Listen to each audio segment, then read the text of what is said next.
Mesdames et messieurs, bonjour et bienvenue sur RTI 1, bienvenue dans votre journal. Le président de la République, Alassane Ouattara, a procédé hier à l'inauguration du tout nouveau siège du groupe Orange Côte d'Ivoire. Le siège est bâti en bordure de lagune dans le chic quartier de la Riviera Golf à Cocody. La cérémonie d'inauguration s'est faite en présence de nombreuses personnalités, dont le Premier ministre Patrick Hachi. Le prix Diamant Alassane Ouattara de la meilleure administratrice des structures de lutte contre l'exploitation et le travail des enfants, décerné à Patricia Sylvie Yao. La collaboratrice de la Première Dame se voit ainsi récompensée par l'organisation Afrique Vérité pour ses compétences, un acharnement au travail salué par Dominique Ouattara. Les Maliens ont répondu hier massivement à l'appel de la junte à manifester contre les sanctions imposées au Mali par la CEDEAO. La mobilisation a été forte à Bamako et à l'intérieur du pays. Malgré cette démonstration de force, la junte va continuer à dialoguer avec les institutions sous-régionales pour un retour à l'ordre constitutionnel au Mali. Orange Côte d'Ivoire a un tout nouveau siège. Abidjan abrite le bâtiment. C'est à Cocody, Riviera Golf précisément. Un siège inauguré hier en présence du président de la République lui-même. Était également présent à cette cérémonie le Premier ministre et plusieurs membres du gouvernement. Jérôme Kofi Abola était également sur place pour RTI 1. Son compte rendu. Vendredi 14 janvier 2022. Il est 10 heures quand le président de la République, Alassane Ouattara, arrive à Orange Village, à la Riviera Golf. Le chef de l'État y est invité pour présider la cérémonie d'inauguration du nouveau siège du groupe Orange à Abidjan. Aux côtés du président Alassane Ouattara, plusieurs membres du gouvernement, dont le Premier ministre Jérôme Patrick Hachi. En saluant cette présence comme un grand honneur, le président directeur général du groupe Orange indique que ce nouveau siège constitue le symbole de l'engagement de son groupe à contribuer au développement de la Côte d'Ivoire. Pour moi, ce bâtiment, si beau, si spectaculaire qu'il soit, c'est d'abord un outil au service du groupe, un outil au service de ses salariés, un outil au service de ses clients. Cette valeur cardinale pour nous, c'est celle de l'engagement. On aime beaucoup dire qu'Orange est une entreprise engagée dans ce qu'elle fait, bien entendu, mais au-delà, engagée parce que lucide, consciente des responsabilités qui sont les siennes dans le monde qui est le nôtre. Pour sa part, le ministre de l'économie numérique s'est dit fier de ce joyau architectural qui, pour lui, cadre avec la vision du président Alassane Ouattara dans ce domaine très porteur. Je me réjouis de noter que les options de développement stratégique prises par le groupe Orange sont en droite ligne avec les priorités du gouvernement de Côte d'Ivoire, qui a adopté en décembre 2021 une stratégie nationale du numérique globale et inclusive sur la période 2022-2025, une stratégie de la cybersécurité, une stratégie de l'innovation, ainsi que la feuille de route pour la mise en œuvre de la 5G à horizon 2023. À travers cette stratégie, votre vision, Excellence, Monsieur le Président de la République, nous l'avons bien perçue.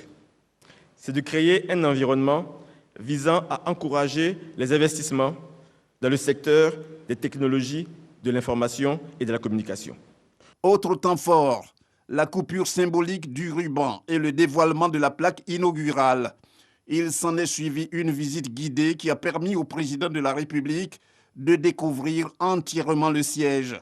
Visite à l'issue de laquelle le chef de l'État a eu droit à un spectacle des plus inédits.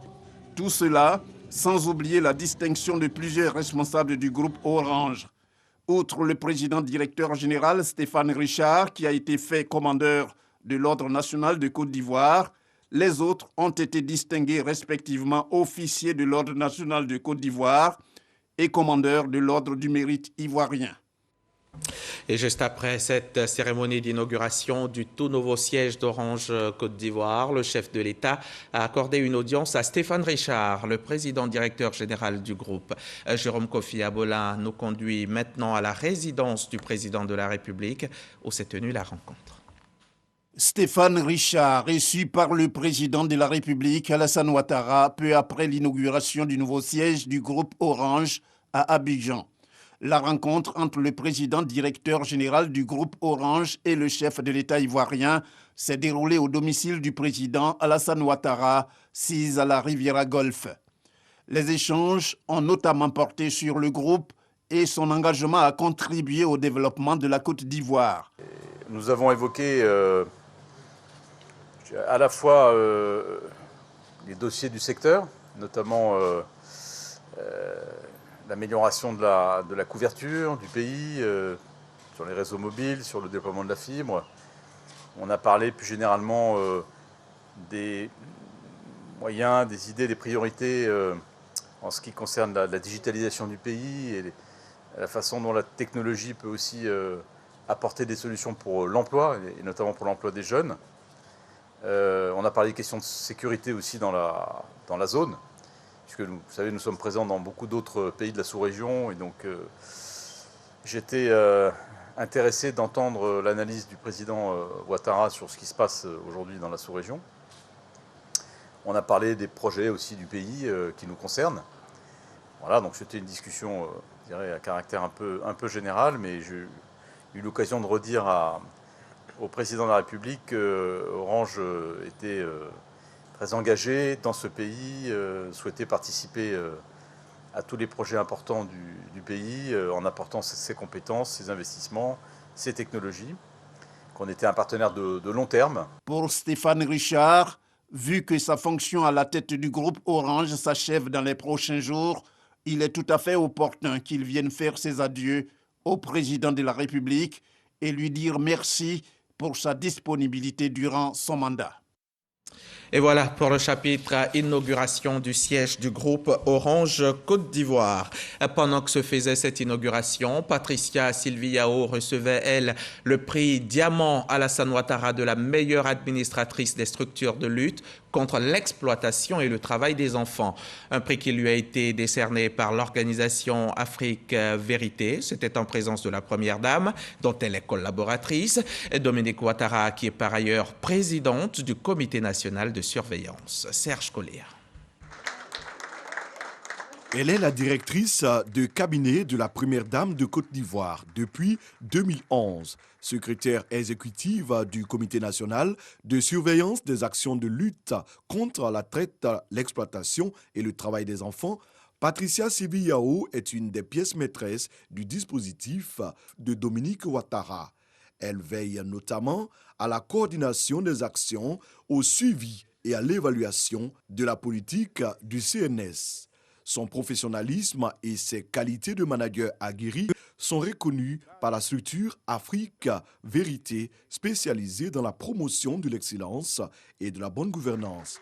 L'organisation, dirigée par Lat Akbar Fournier, lui a décerné le prix Diamant Alassane Ouattara de la meilleure administratrice de structure de lutte contre l'exploitation et le travail des enfants dans la zone UEMOA. Madame la Première Dame, la bonne gouvernance que vous avez su inculquer, ainsi que toutes les orientations que vous avez données, ont permis à votre proche collaboratrice d'amplifier votre message et accentuer les campagnes de sensibilisation dans tous les territoires à travers les visites de terrain effectuées. Patricia Sylvie Yao dédie sa distinction à la Première Dame de Côte d'Ivoire, inspiratrice de tous les programmes exécutés avec succès. Grâce à son engagement et à sa détermination, la question de la lutte contre le travail des enfants est aujourd'hui un sujet bien connu des populations et en particulier de nos parents paysans producteurs de cacao. Tous ces résultats sont le fruit du leadership remarquable et des hautes qualités managériales de Madame la Première Dame, présidente du CNS. En effet, Madame la Première Dame nous laisse la latitude de mener ces différentes actions en veillant à la bonne exécution des projets de tous les acteurs et partenaires. C'est donc à juste titre que je lui dédie la distinction de ce jour. La présidente du CNS a félicité une collaboratrice d'une efficacité remarquable. Leurs chemins, a-t-elle ajouté, se sont croisés il y a 11 ans à Beauville. Patricia Sylvie Yao était alors sous-préfet de la localité. Toujours dans la discrétion et fort de ses connaissances et de ses qualités humaines, Madame Patricia Yao est une collaboratrice exceptionnelle. Elle a su fédérer toute l'équipe du cabinet pour atteindre les objectifs que je leur ai assignés et je suis particulièrement fière de l'avoir comme collaboratrice. La première dame de Côte d'Ivoire a salué le choix de la structure Afrique Vérité. Elle a également remercié toutes ses équipes. Et du côté de Bouaké se tiendra une autre cérémonie d'inauguration qui se fera cette fois en présence du Premier ministre. Ce samedi, Patrick Achi va inaugurer le CBCG de Bouaké, le tout nouveau centre de bureautique, de communication et de gestion. Première étape de sa visite dans le Bouaké, le chef du gouvernement visite quelques chantiers engagés dans la ville, notamment la zone industrielle de la région. Depuis Bouaké, le reportage d'Alexis Ouedraogo. Les honneurs vous ont été rendus par... Fin de semaine dans le Bouaké. Ce samedi à Bouaké, le Premier ministre Patrick Achi vient visiter de grands projets. Première escale à 6 km de la ville sur la route de Sakassou, la future zone industrielle de la région se dessine. Bâti sur une superficie de 150 hectares, le projet permettra de relancer le secteur de production dans la région, notamment par le textile. Nous sommes ici pour localiser la future zone industrielle. C'est un projet très important, un projet majeur pour le développement de la ville de Bouaké. Nous allons créer des nouvelles usines, donc ce sont des milliers d'emplois qui sont en jeu. Et pour cela, le maire que je suis est très heureux pour la jeunesse de Bouaké.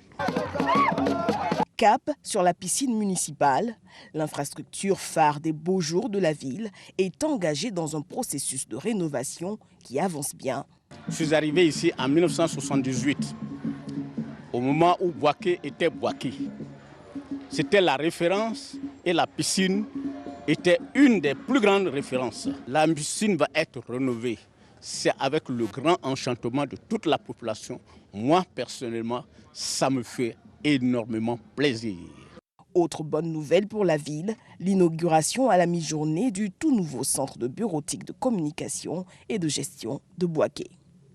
Venons-en maintenant à cette révolution dans le domaine agricole en Côte d'Ivoire. Une application contre les maladies du manioc, des virales qui peuvent occasionner des fois jusqu'à 90% de perte de la production par parcelle. Un problème qui trouve enfin solution. Pendant de nombreux mois, cette application intelligente a été expérimentée dans quelques départements, notamment Dabou et Jacquesville, et les résultats sont prometteurs. Le Nourou, cette application qui redonne espoir aux producteurs et transformateurs du manioc, c'est un grand reportage de Barnabé Conan et Walter Amadou Ouattara.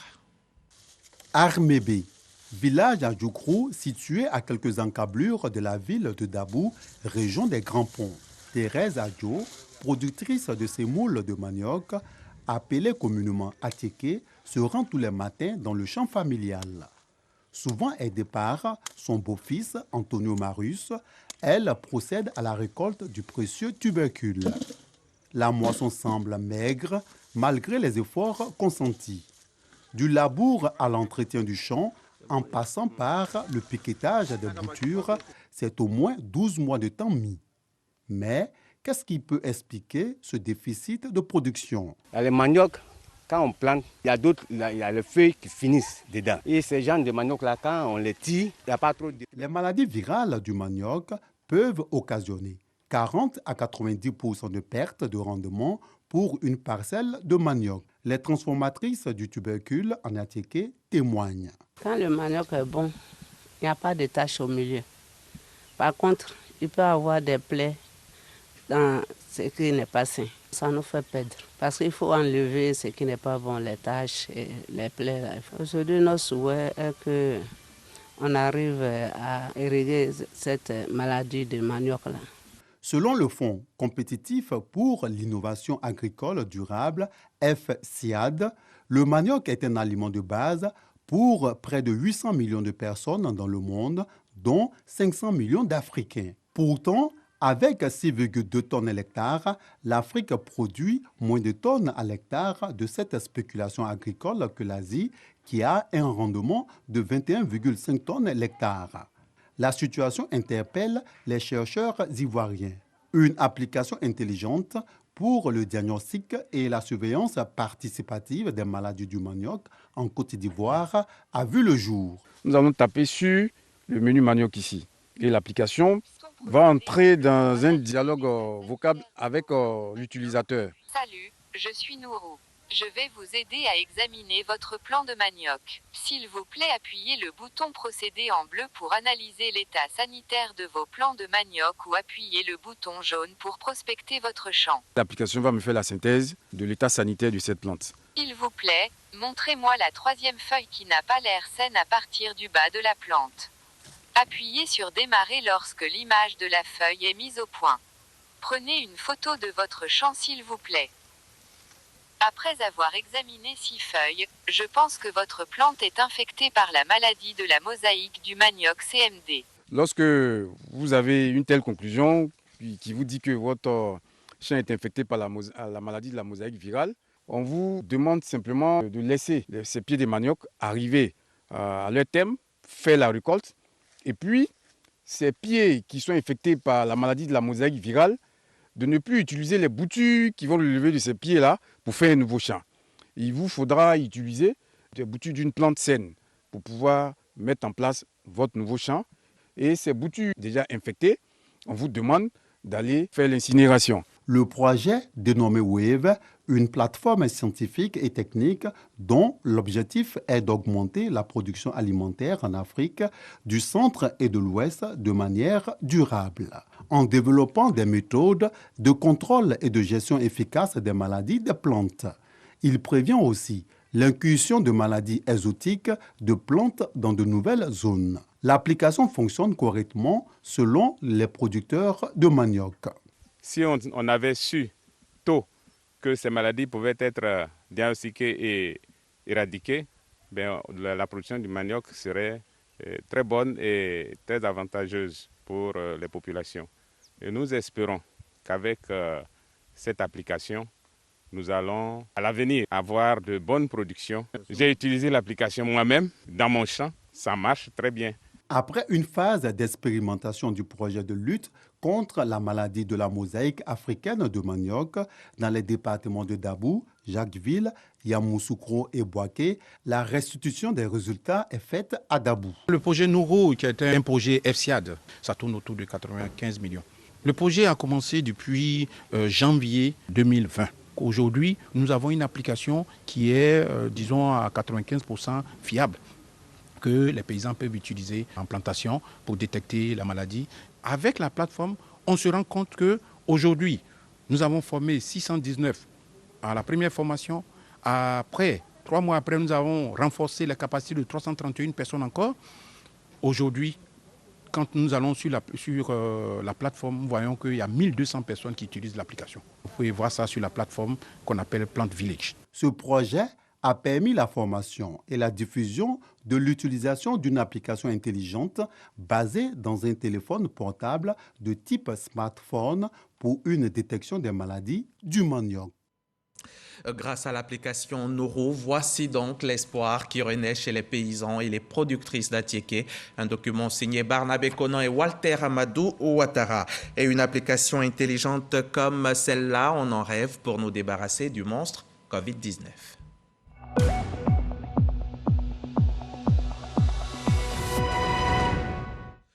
Le coronavirus a touché 324 millions de personnes à travers la planète. 324 millions de malades pour 5,53 millions de morts. Le tableau en Côte d'Ivoire s'est encore un peu plus assombri. Hier, on a enregistré un décès et 204 nouveaux cas, portant à 78 699 le nombre de cas de Covid en Côte d'Ivoire depuis le début de la pandémie et 748 décès.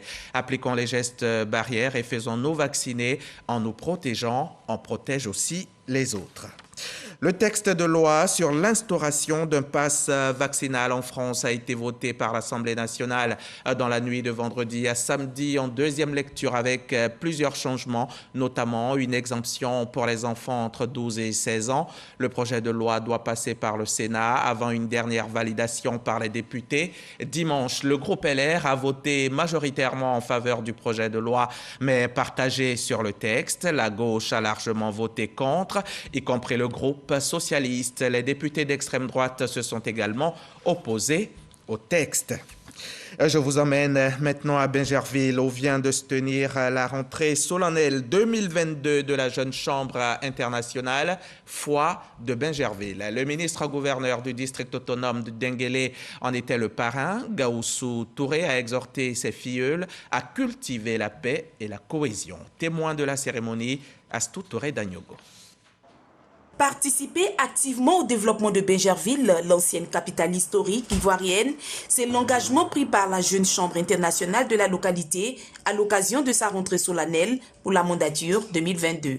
Après leur prestation de serment en présence du haut patron de la cérémonie, le ministre-gouverneur du district autonome du Denguélé, Gaoussou Touré, le président Moustapha Hassan Sissé et ses frères membres solidaires du comité directeur local ont promis s'investir sur le terrain pour le développement de Bingerville.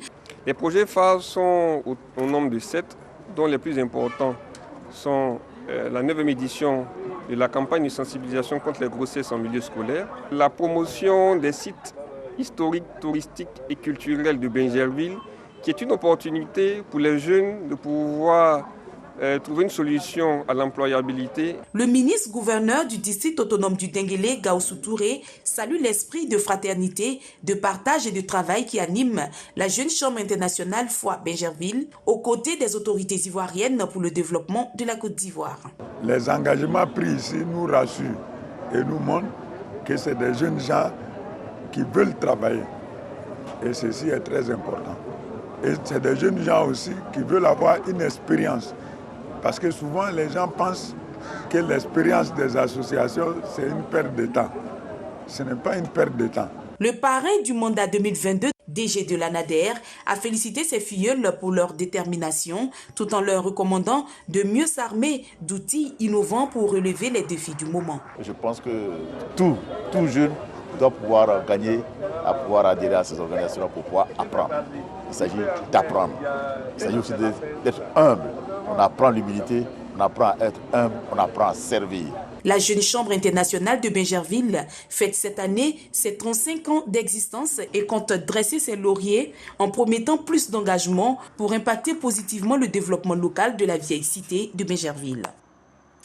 On quitte Bingerville, on revient à Abidjan, où la préfecture de police vient de rendre hommage à ces anciens, ces hommes et femmes qui sont appelés à faire valoir leurs droits à la retraite. Ils ont été célébrés par leurs collaborateurs. Abou Sanogo, Zakaria Traoré.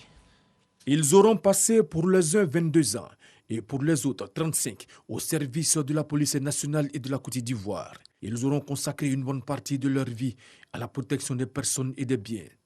Ils quittent aujourd'hui définitivement la police nationale pour une autre vie, celle de civil. Ils sont appelés à faire valoir le droit à la retraite. Mais avant leur départ, ils sont félicités pour le sacrifice consenti et surtout pour avoir été des modèles durant leur carrière.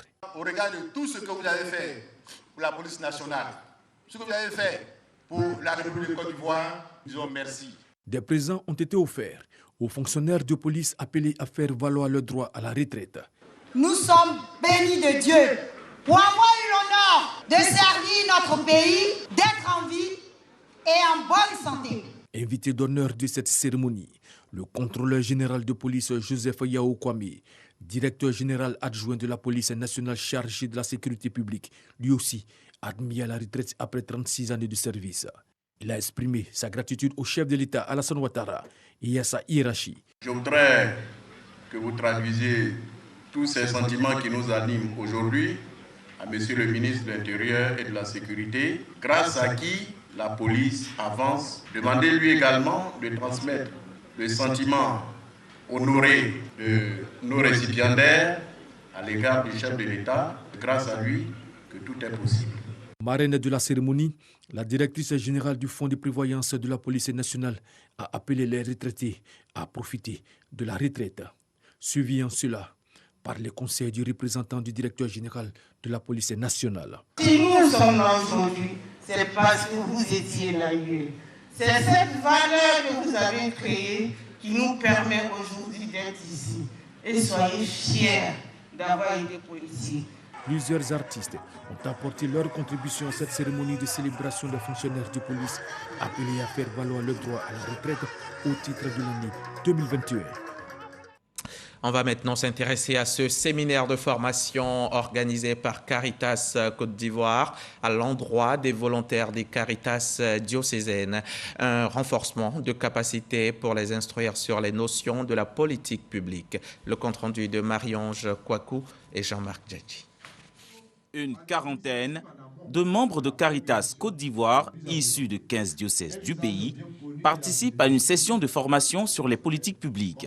Financée par l'Union européenne, cette rencontre vise à renforcer les capacités des membres du réseau de Caritas Côte d'Ivoire. Nous, en tant que citoyens de la société civile, puisque la Caritas fait partie de la société civile, chacun à son niveau a quand même une part active à jouer dans l'élaboration des budgets.